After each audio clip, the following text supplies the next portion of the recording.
The Jaguar appeared in Ted Hughes's first collection of 40 poems, The Hawk in the Rain, in 1957.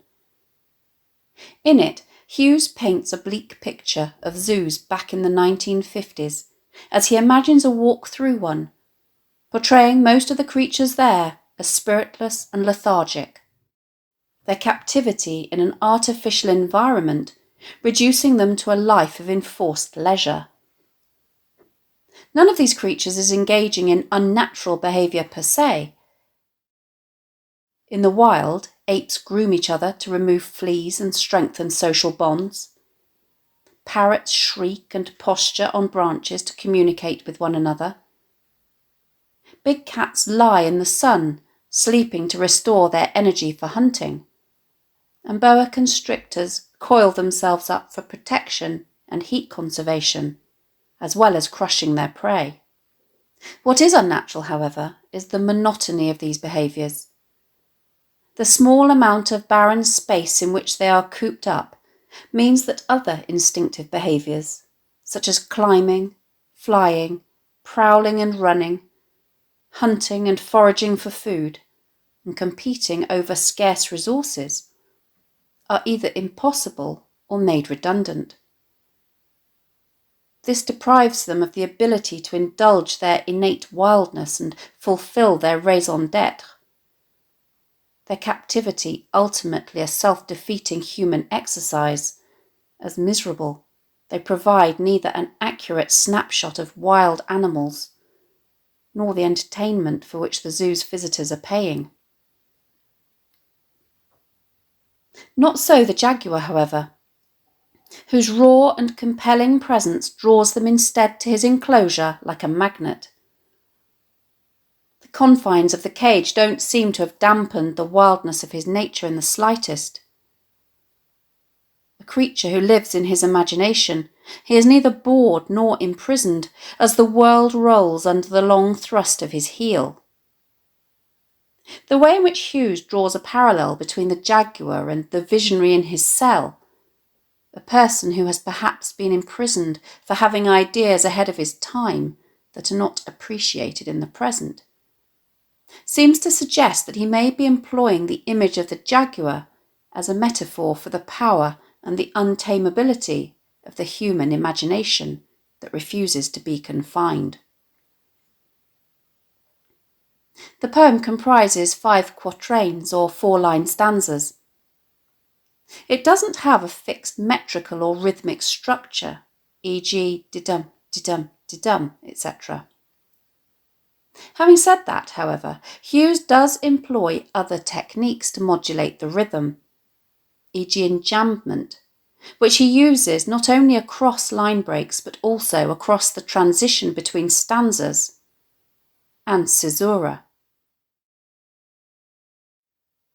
There's a rhyme scheme of A, B, B, A for stanzas 1 to 4, and of A, B, A, B for stanza 5, although this is very subtle because rhymes are not always masculine or single, which is where there is a rhyme on final stressed syllables, such as in stanza 1 with strut and nut, and stanza 2 with oar and straw. He also employs near rhyme, such as freedom and come, and sun and lion, where there is a rhyme between a stressed and an unstressed syllable, and half rhyme or slant rhyme, where there is consonants at the end of the words, such as coil and wall and sell and heel. Forced or oblique rhyme, such as fire and ear, and eyes and arrives. Other sound patterning techniques add to the poem's sense of cohesion and musicality, such as alliteration, e.g. bang of blood in the brain, assonance, e.g. yawn and adore,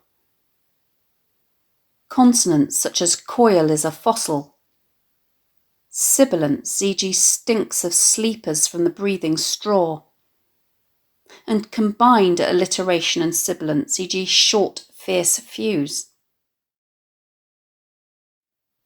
harsh guttural, e.g. coil, hissing sibilant, e.g. strut, and forceful plosive, e.g. bang, sounds predominate.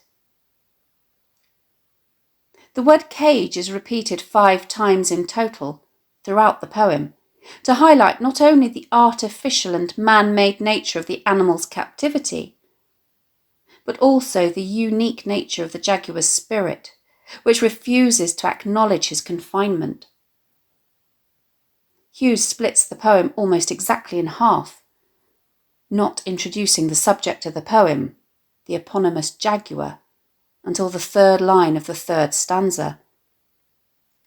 This juxtaposing of his energy with the apathy of the other creatures, serving to emphasise the difference between them.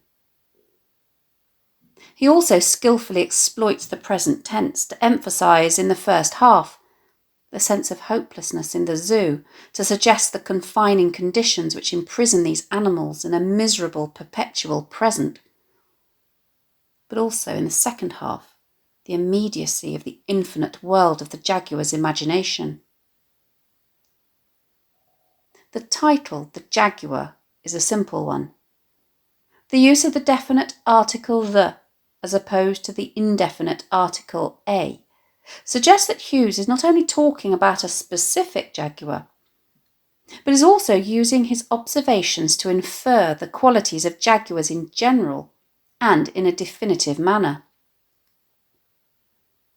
It's interesting to note that the subject of the poem does not make an appearance until the latter half.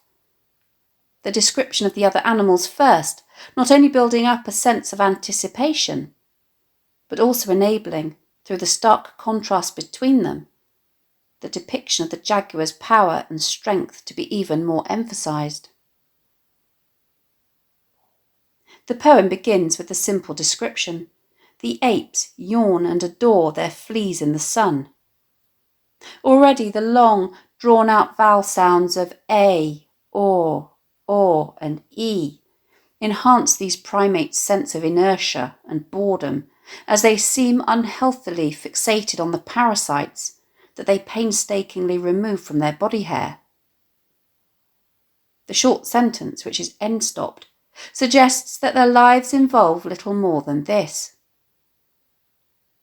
The way the parrots shriek as if they were on fire evokes how, to the speaker's ears at least, their cry is harsh and jarring as though they are in extreme pain. When they're not doing this, they strut like cheap tarts to attract the stroller with the nut. Hughes's use of the simile here creates a negative image of these tropical birds as he likens their flamboyant plumage to the brash and tacky attire and gaudy makeup of low-rent prostitutes soliciting for trade, as they try to get the attention of a stroller or a casual passer-by who is carrying a bag of peanuts. Paradoxically fatigued by indolence or made tired by the lack of stimulation from doing nothing, tiger and lion lie still as the sun. The simile here not only evokes the way in which they are motionless as the sun appears static in the sky, but also reminds us that they are not lying still in the sun of their natural hot environment of Africa.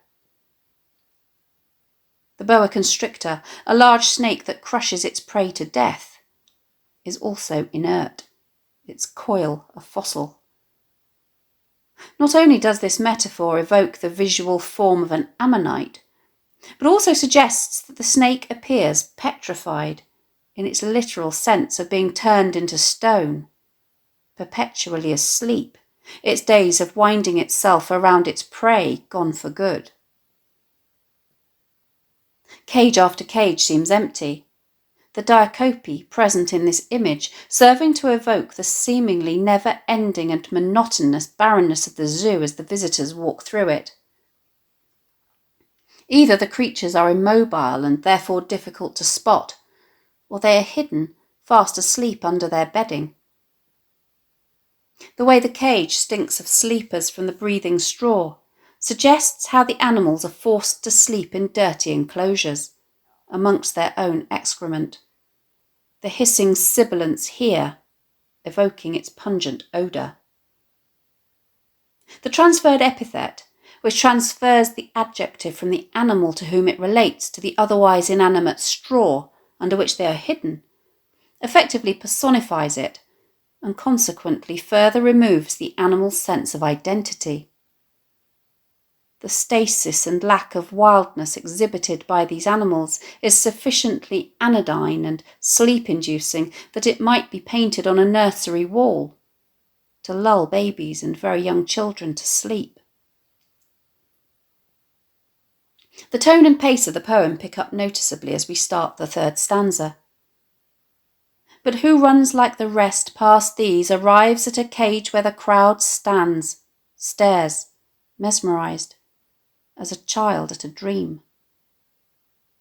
Note the way Hughes skillfully employs alliteration of the liquid r in runs like the rest, as well as both enjambment and caesura here, to evoke the way in which the crowds hurry past these boring cages of inanimate creatures to come to a sudden halt in front of a particular cage. The asyndetic triplet stands, stares, mesmerised, which forces the reader to pause after each word, evokes its hypnotic appearance, as the visitors become like children, captivated by their sense of wonder and awe. What they are staring at is a jaguar hurrying in rage through prison darkness after the drills of his eyes on a short, fierce fuse. The jaguar is enraged or consumed by anger as it hurries through the metaphorical prison darkness. The metaphor, the drills of his eyes, evokes the way his own stare is piercing, with the power to focus on and penetrate whatever falls under his gaze. While the phrase, a short, fierce fuse, with its hissing sibilance and alliteration of the fricative f sound, evokes the burning and explosive energy in the jaguar's eyes. Note how the enjambment across 3 lines here gives them a sense of momentum and conjures the energy and movement embodied by the jaguar as he bursts in on the visitors and the reader's consciousness. Lines 2 and 3 of the 4th stanza are in parenthesis, indicated by dashes, at the end of lines 1 and 3, and thus constitute 2 embedded clauses. The eye satisfied to be blind in fire, by the bang of blood in the brain deaf the ear. Hughes uses the eye here as a synecdoche, where a part is taken to represent the whole, to allude to the jaguar in his entirety. It seems that he is satisfied to be blind in fire, as his vision is of his internal life rather than of his external physical surroundings. Not only this, but he is deafened to external stimuli by the bang of blood in the brain. Note how the oral imagery evoked by the plosive alliteration of the b sounds here bring to mind the explosive pounding of the jaguar's heart. This additional information about the jaguar's internal state gives the main clause here context, as we understand that, unlike the other animals, his behaviour of spinning from the bars does not originate in boredom. In the same way that a visionary in his cell, presumably imprisoned for having ideas and visions for the future that threaten to upset the status quo, is not trapped mentally, as you cannot have the liberty of your thoughts and imagination taken away from you, there is no cage to the jaguar either. The final 3 lines of the poem comprise 3 distinct end-stopped clauses and seem to emphasise the jaguar's self-assurance. His spirit remains unbroken. His stride is wildernesses of freedom. Note that what his stride embodies is the antithesis of his physical surroundings of sterile and artificial confinement. In his own imagination he is all-powerful, able to move the world with the ease of an acrobat balancing on a ball. The world rolls under the long thrust of his heel. Not only this, but over the cage floor, the horizons come. The horizon is one part of a landscape that always appears stable and static to the observer, no matter how fast he or she moves. But in this image, not only is it dynamic, but it also comes towards the jaguar. The plural form horizons also suggesting its metaphorical meaning of new opportunities, to hint at the power the jaguar has to control its own destiny within the infinite realm of its imagination. Thanks for watching. If you have any questions, please let me know in the comments section below and I'll do my best to answer them. Don't forget to subscribe to my channel for more videos on English language topics and exam techniques and English literature texts.